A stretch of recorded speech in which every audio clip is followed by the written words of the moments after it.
السلام علیکم۔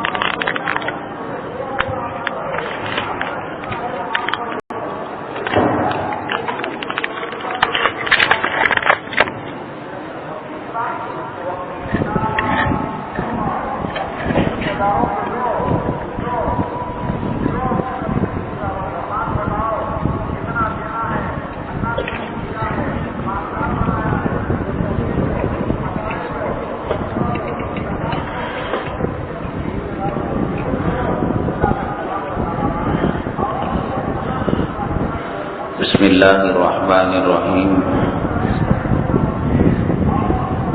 چونکہ دنیا دارالاسباب ہے، اس کے تحت اللہ تبارک تعالی یہاں کا نظام جو مجذوب حضرات ہوتے ہیں ان کے ذریعے سے چلاتے ہیں، تو سوال یہ پیدا ہوتا ہے کہ جو مجذوب ہوتے ہیں وہ مسلمانوں ہی میں سے ہوتے ہیں، اس لیے کہ ولایت بزرگی کی جو شان ہے اس کی ایک اونچی شان ہے مجذوبیت، تو کیا ان کو اپنے قوم کی غیرت اور حمیت نہیں ہوتی کہ قوم کو مارا جا رہا ہے، پیٹا جا رہا ہے، حکومتوں کو عدل بدل کرنا، حکومتوں کو نیست و نابود کرنا اور جو چاہے حکومت لانا ان کے بس میں، ان کے اختیار میں ہے، تو ان کو پتہ نہیں کہ اسرائیل کتنا ظلم کر رہا ہے؟ وہ فلسطینوں کی آزاد سلطنت اور مملکت کیوں قائم نہیں کر سکتے؟ اس کے لیے ہمارے بزرگان دین کی ایک کتاب ہے تذکرۃ الاولیاء۔ تذکرۃ الاولیاء لکھنے والے ہیں فرید الدین عطار رحمۃ اللہ علیہ۔ آپ کو معلوم ہے کہ ایک زمانے میں تاتاری جو قوم تھی وہ مسلمانوں پر بہت ظلم و ستم کیا کرتی تھی، اور اس کا ظلم اور اس کا ستم اس حد تک بڑا ہوا تھا اور مسلمان اس درجے ڈرے ہوئے تھے اور سہمے ہوئے تھے کہ تاتاری ایک کمزور عورت کسی مسلمان کو گزرتا ہوا دیکھ لیتی تو اسے یوں کہتی، ارے او رک جا، تو رک جاتا وہ۔ یہ عورت، وہ مرد، اور ممکن ہے اس کے پاس کوئی ڈیفنس اور ہتھیار، ڈیفنس کی چیز یا ہتھیار اس کے پاس ہو، لیکن دل میں تاتاریوں کا اس درجے ڈر تھا، خوف تھا کہ وہ رک جاتا۔ اب وہ اپنے ہینڈ پرس کو تلاشتی کہ اس کے اندر کوئی چھری ملے، چاقو ملے، کوئی مارنے کی چیز ملے، تو دیکھتی تو نہیں ہے، تو اس کو کہتی میرے پاس تجھے مارنے کے لیے چھری نہیں ہے، میں گھر میں جا کر ٹماٹر کاٹنے والی چھری لے کر آتی ہوں، جب تک تو یہیں کھڑے رہنا۔ مسلمان اس زمانے کا اتنا بزدل تھا، دین سے ہٹا ہوا تھا۔ دین پر رہتا ہے تو آدمی میں طاقت اور قوت، حمیت اور غیرت رہتی ہے، اور دین سے دوری کے نتیجے میں یہ سب چیزیں پیدا ہوتی ہیں۔ اتنا بزدل تھا کہ اس عورت کے گھر جا کر چھری لانے کا وہ انتظار کرتا، اور وہ چھری سے اس کے گلا کاٹتی، اور مسلمانوں کے سروں پر سر رکھ کر مینارے تعمیر کیے جاتے تھے اور اس کا مقابلہ ہوتا۔ کوئی کہتا میرا مینارہ اتنے فٹ اونچا ہے، کوئی کہتا اتنے فٹ اونچا ہے، عورتیں مرد، اتنا ان کا غلبہ تھا۔ فرید الدین عطار جو تذکرۃ الاولیاء کتاب کے مصنف ہیں، لکھنے والے ہیں، تاتاریوں کے زمانے ہی کے تھے۔ یہ تاتاری ایک طرف سے پورے علاقوں کو صاف کرتے ہوئے آ رہے تھے، اور جب ان کے گاؤں میں داخل ہونا چاہ رہے تھے تو کسی نے بتایا حضرت یہ مجذوبوں میں سے تھے، جو دنیا کا نظام قطب مدار چلاتا ہے۔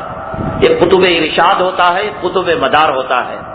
قطب ارشاد اللہ تعالیٰ کے دینی احکامات کو، امر بالمعروف نہی عن المنکر کو وہ نافذ کرتا ہے اور قطب مدار حکومت کا نظام چلاتا ہے۔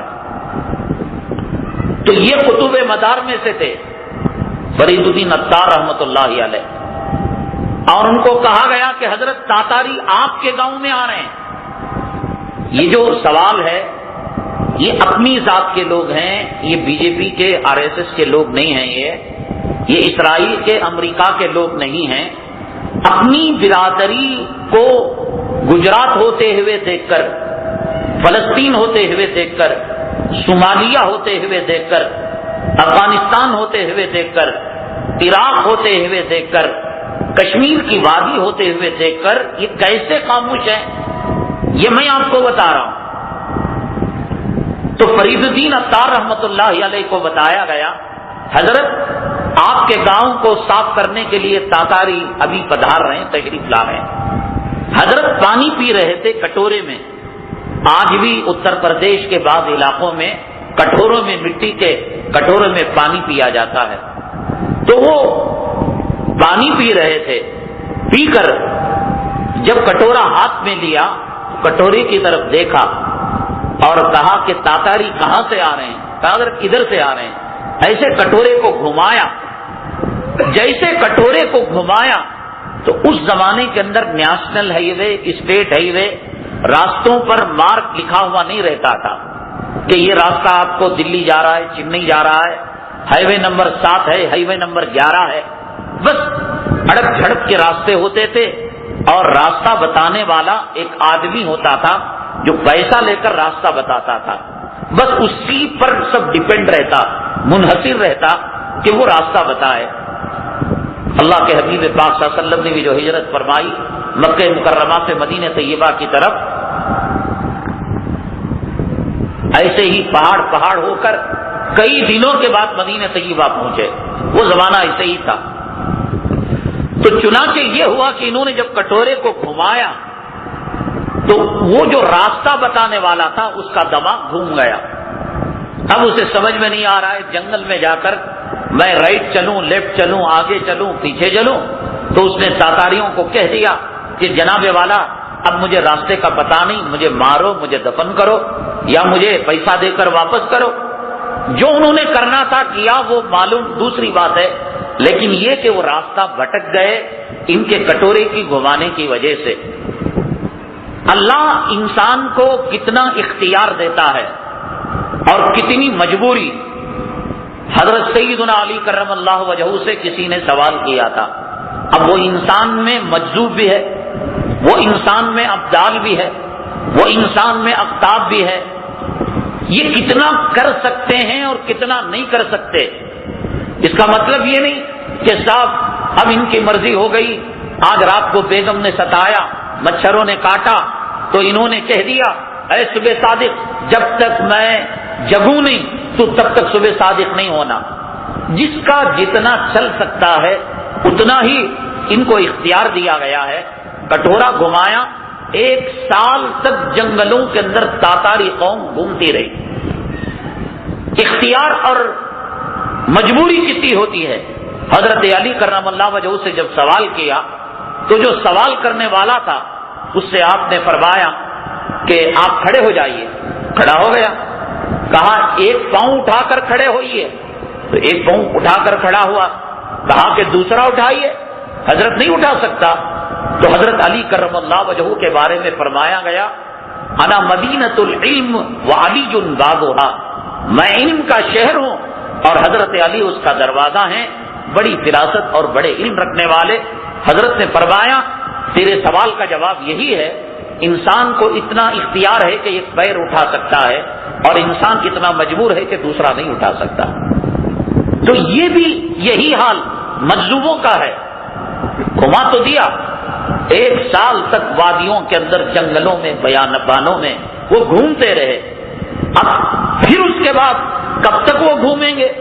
آنا تھا ان کو اور ایک گاؤں فتح کرنا تھا۔ تو پھر جب دوبارہ وہ اس گاؤں میں آنا چاہے تو پھر لوگ بھاگے مسلمان حضرت فرید الدین عطار رحمۃ اللہ علیہ کے پاس اور کہا کہ حضرت آپ اس کٹورے کو پھر دوبارہ گھمائیے۔ تو حضرت نے کٹورا اٹھایا تو گھماتے ہیں تو کٹورا ہی نہیں گھوم رہا. اللہ تبارک تعالیٰ نے ندا کی، اے فرید الدین عطار، ہم جو چاہتے ہیں وہ ہوتا ہے، آپ جو چاہتے ہیں وہ نہیں ہوتا. تباہی اللہ لانا چاہیں، مجذوب کا باپ بھی اس تباہی کو روک نہیں سکتا. حکومت اللہ تبارک تعالیٰ کے دونوں انگلیوں کے درمیان ہے. یہ الیکشن، یہ ووٹ، یہ پارٹی، یہ نمائندہ، یہ سب بیکار ہے. کسی کے بارے میں خواب و خیال میں نہیں ہوتا کہ یہ بھی جیت سکتا ہے، تو بھاری بہومتی سے وہ جیت جاتا ہے، زیادہ ووٹ سے جیت جاتا ہے. اور ایک اس دنگل کا شیر اور مہاراجا ہوتا ہے تو اس کی ضمانت بھی ضبط ہو جاتی ہے. یہ اللہ تبارک تعالیٰ کے فیصلے ہیں، اور اللہ تبارک تعالیٰ اپنے فیصلے فرشتوں تک، اور فرشتے ان مجذوبوں کے ذریعے سے اس طریقے سے کرواتے ہیں. مولانا ہندوستان کی آزادی، تحریک آزادی کے وقت یہ ہمارے اکابرین دیوبند، میں نے بتایا ایک جملہ یاد رکھو، دارالعلوم نہ ہوتا تو ہندوستان کو آزادی نصیب نہ ہوتی. ہندوستان کی آزادی ہی دلائی صرف دارالعلوم دیوبند ہے. دارالعلوم دیوبند کے قیام ہی کا مقصد ہندوستان کی تحریک آزادی کے لیے مجاہدوں کو فراہم کرنا تھا. مدرسے بہت تھے دلی کے اندر، ہندوستان کے اندر بہت مدرسے تھے. میں نے بتایا بجنور اتر پردیش کا ایک شہر ہے، انڈر گراؤنڈ ایک بہت بڑا مدرسہ تھا. اتنا بڑا مدرسہ کہ 2000-2500 اس مدرسے کے اسٹاف تھے. پڑھنے والے اسٹوڈنٹ اور طلبا کی تعداد 50,000 تھی. کتنی تھی وہ اللہ بہتر جانے. انڈر گراؤنڈ تھا. اور شاہ ولی اللہ محدث دہلوی رحمۃ اللہ علیہ ختم بخاری کے لیے، جب بخاری شریف اینڈ ہوتی، ختم ہوتی، کلمتانی حبیبتانی للرحمان اس کی آخری حدیث ہے، اس کو پڑھانے کے لیے تشریف لایا کرتے تھے. اس مدرسے کے اندر بھی ہندوستان کی آزادی کے قریب تحریک آزادی کے لیے مجاہدوں کو تیار کیا جا رہا تھا. یہ جو سر پکڑو ہوتے ہیں جاسوس انگریزوں کے، انہوں نے کسی نے اطلاع دے دی کہ بجنور کے اندر انڈر گراؤنڈ مدرسہ چل رہا ہے، تو اس ظالم انگریز نے پورے مدرسے کے اوپر زمین کو کھود کھود کر بارود بچھا دیا اور بلاسٹ کر کر ہزاروں ہزاروں علماء کرام کو شہید کر دیا. اس نے آج بھی اس کے نشانات شہر بجنور کے اندر موجود ہیں اور اس کے کھنڈرات موجود ہیں. تو مولانا یعقوب صاحب نانوتوی رحمۃ اللہ علیہ یہ بھی صاحب تصرف مجذوب تھے. اور جب انگریزوں کا ظلم اور ستم حد سے بڑھ گیا، کیا دیکھا ہوگا آپ نے، کیا سنا ہوگا، انگریز کسی گھر پر حملہ کرتا مسلمانوں کے، ماں مر گئی، باپ مر گیا، گود کا بچہ ملا تو اس کو مارتا نہیں تھا، وہ اسے لے جا کر اناتھ آشرم میں اس کی پرورش کراتا. دنیا والوں کو یہ پیغام دینے کے لیے کہ یہ دیش ورودھی تھا، دہشت گرد تھا، ٹیررسٹ تھا، ہم نے مارا، اور ہمیں ان سے دشمنی ہوتی تو اس کے بچے کو بھی مار دیتے.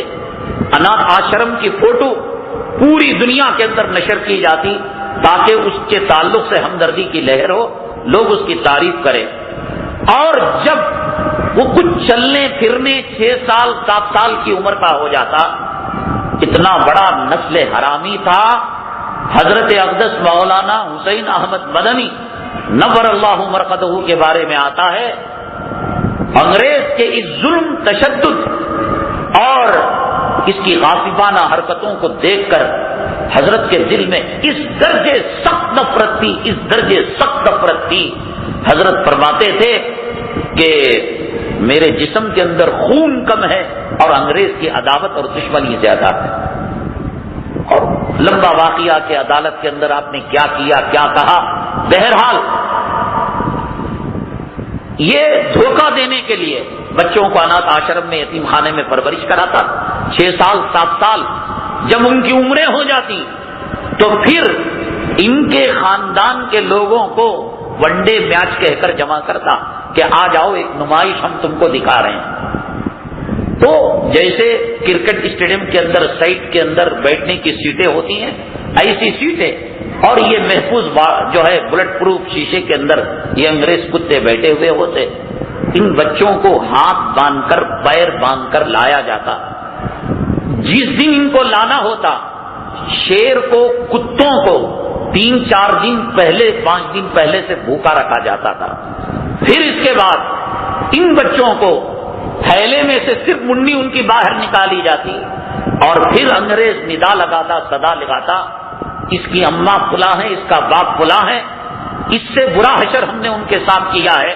لوگوں دیکھو، اگر ہماری حکومت سے ٹکراؤ گے، ہماری سلطنت سے ٹکراؤ گے، خوف پیدا کرنے کے لیے بھوکے کتوں کو چھوڑتا اور پھر اس کے بعد شیر کو چھوڑتا۔ کچا مرا جب ہو جاتا، کھانے نہیں دیتا شیروں کتوں کو، پھر وہ بلا لیتا پنجروں میں، پھر پتھروں کی برسات کر کر، جوتے برسا کر مرتے تک اس کو باقی نہیں رکھتا۔ یہ ظلم، یہ ستم کس کی غیرت برداشت کر سکتی ہے، کس کی شرم برداشت کر سکتی ہے؟ مولانا قاسم نانوتوی رحمت اللہ، یعقوب صاحب نانوتوی رحمت اللہ علیہ کو کسی نے کہا، حضرت صاحب تصرف ہیں، کرتے کیوں نہیں؟ تو حضرت نے کہا، ان انگریزوں کو ختم کرنا 1 منٹ کا کام ہے، لیکن اوپر سے اجازت نہیں ہے، مولا کی مرضی نہیں ہے، ورنہ ان حضرات کو جنگ کرنے کی، ریشمی رومال کی تحریک چلانے کی، جیل میں جانے کی ضرورت ہی نہیں پڑتی، تصرفات کی ان کو اجازت نہیں ہے۔ ریشمی رومال کی تحریک شیخ الہند رحمت اللہ علیہ جن دنوں چلا رہے تھے، امروٹ ایک علاقہ ہے، وہاں کے مولانا ہیں مولانا محمود صاحب امروٹی رحمت اللہ علیہ، تحریک ریشمی رومال کے سرگرم کارکن، بڑے فعال، بڑے ایکٹیو ممبر تھے وہ ریشمی رومال تحریک کے۔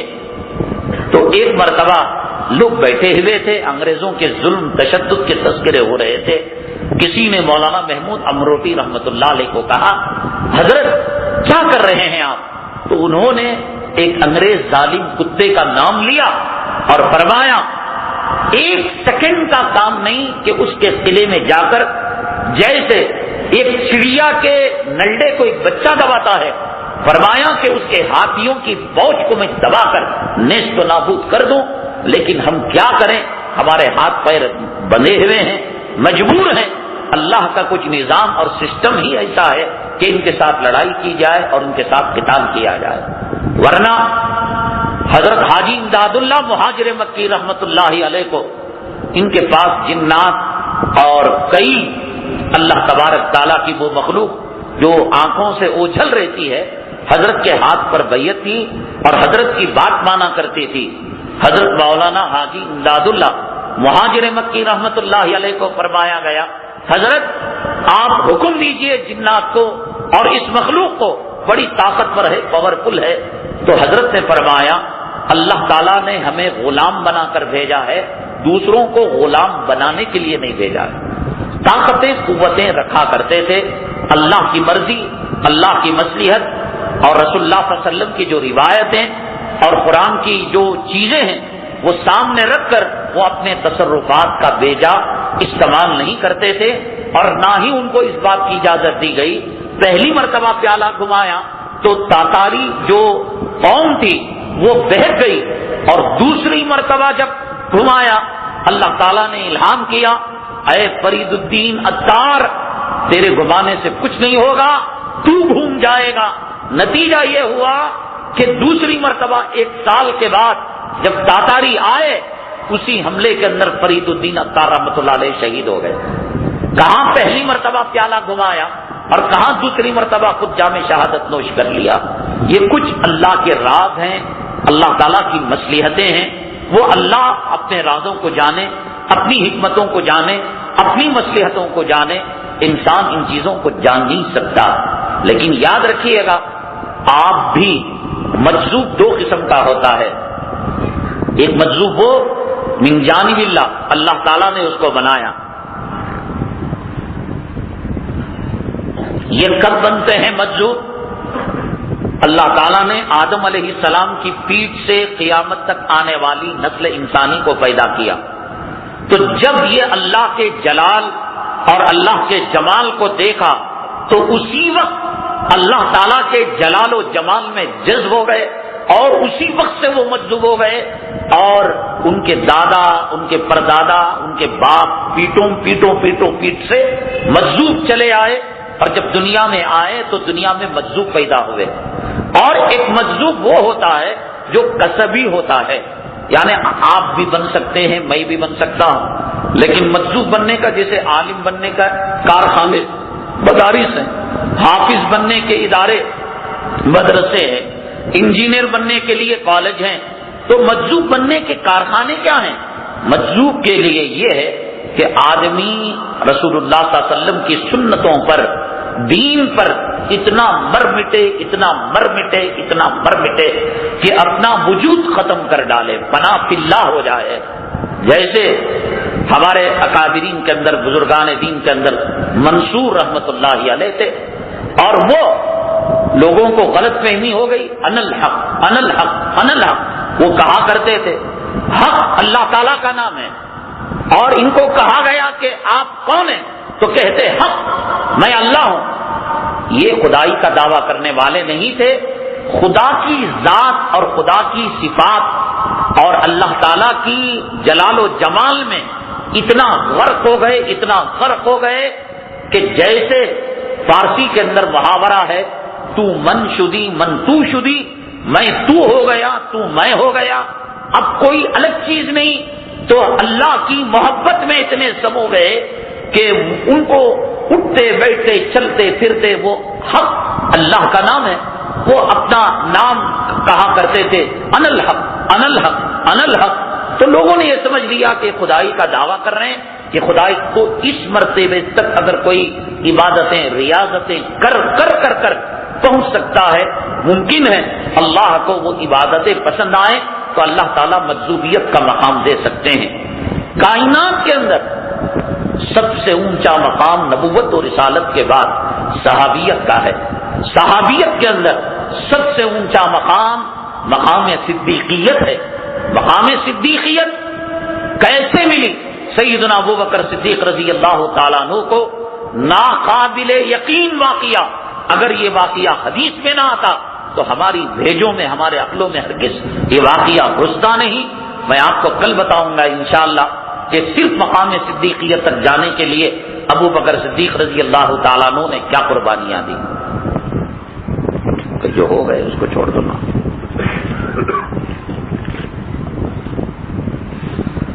حضور صلی اللہ علیہ وسلم کی خواب میں زیارت کرنا ہو تو کون سی دعا پڑھ کر سونا چاہیے؟ درود پاک کی کثرت رکھے، اور درود کی کتابوں کے اندر کچھ خاص درود ہیں۔ اللہم صلی علی روح محمد فی الارواح وجسد محمد فی الاسجاد وقبر محمد فی القبور۔ خاص طور سے رسول اللہ صلی اللہ علیہ وسلم کی زیارت کے لیے یہ درود پاک بنایا گیا ہے۔ انسان جس چیز کو زیادہ تصور کرتا ہے، زیادہ خیال کرتا ہے، دل کی گہرائیوں سے، یہ لپسٹک کے جیسا نہیں کہ منہ سے وہ بول رہا ہے، ایسا نہیں جیسا انگریز مارنے کا مارتا ہے دوسرے دن آئی ایم سوری بولتا ہے، ایسا نہیں، دل کی گہرائیوں سے ہوتا یہ ہے کہ خواب کے اندر بھی اس کو وہی چیزیں دکھائی دیتی ہیں۔ جو بچہ کرکٹ کھیلتا ہے تو کچی نیند کے اندر جب بک بکاتا ہے تو یہ نہیں کہتا میں نے گول مار دیا، بلکہ یہ کہتا ہے کہ میرے 4 رن ہو گئے، میرے 6 رن ہو گئے، میں نے جو کھیل کھیلے گا وہی کھیل خواب کے اندر دیکھے گا۔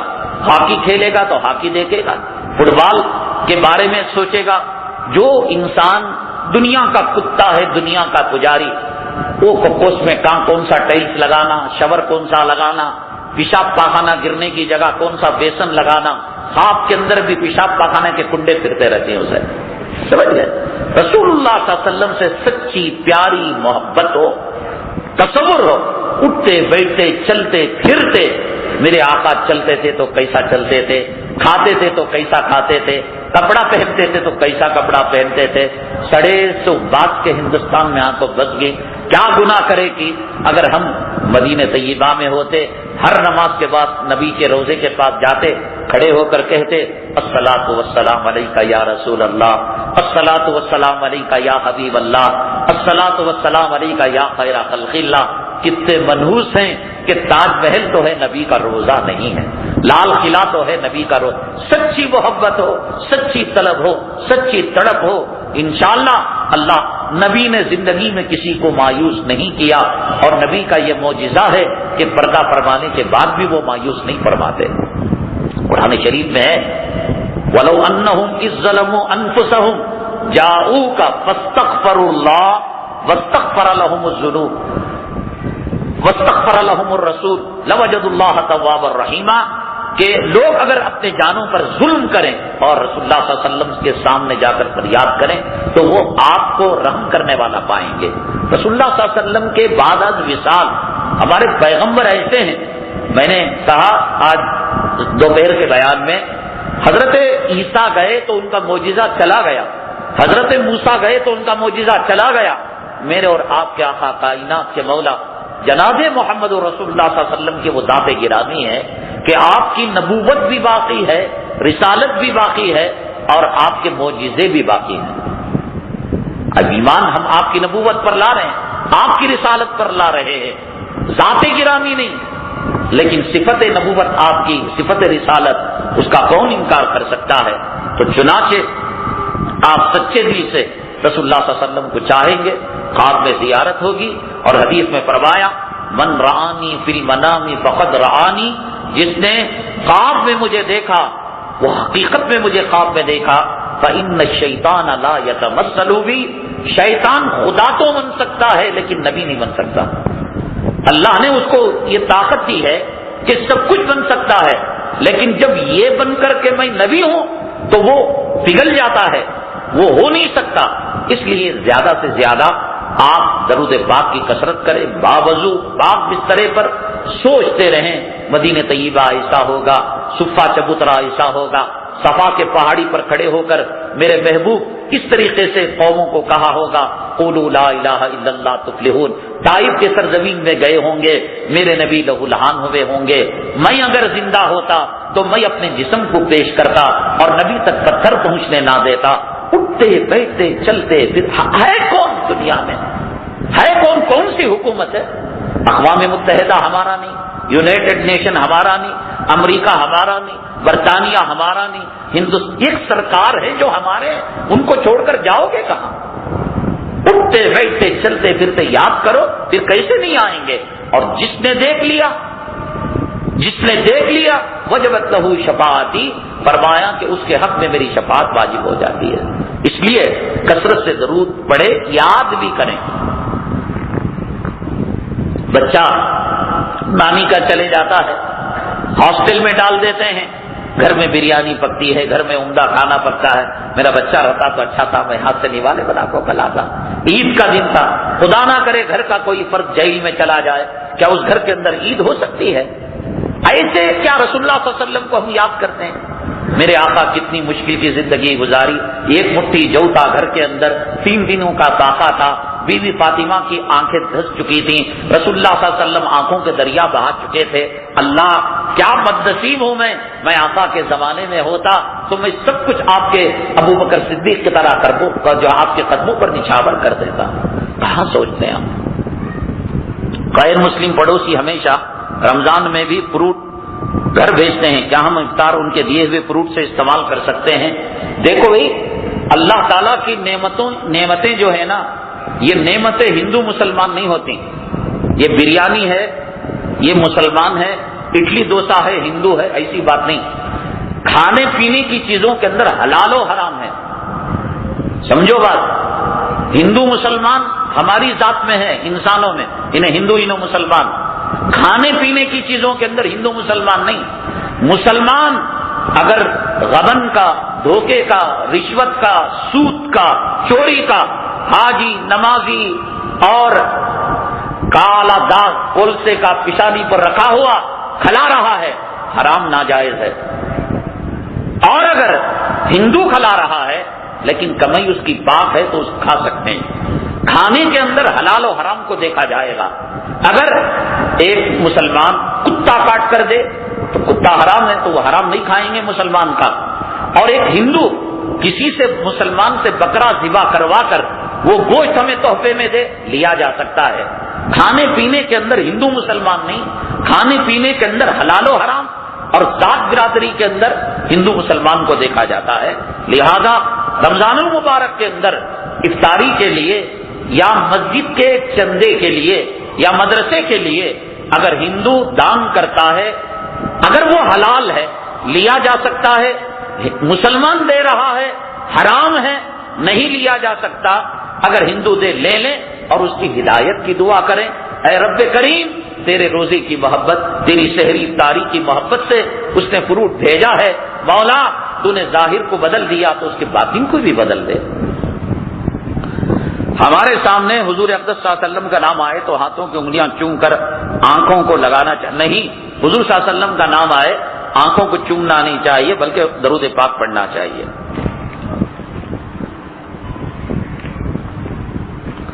عبدالصمد کی بیٹی تعظیم، ان کی طبیعت ناساز ہے، اللہ تعالیٰ انہیں صحت و شفا نصیب فرمائے۔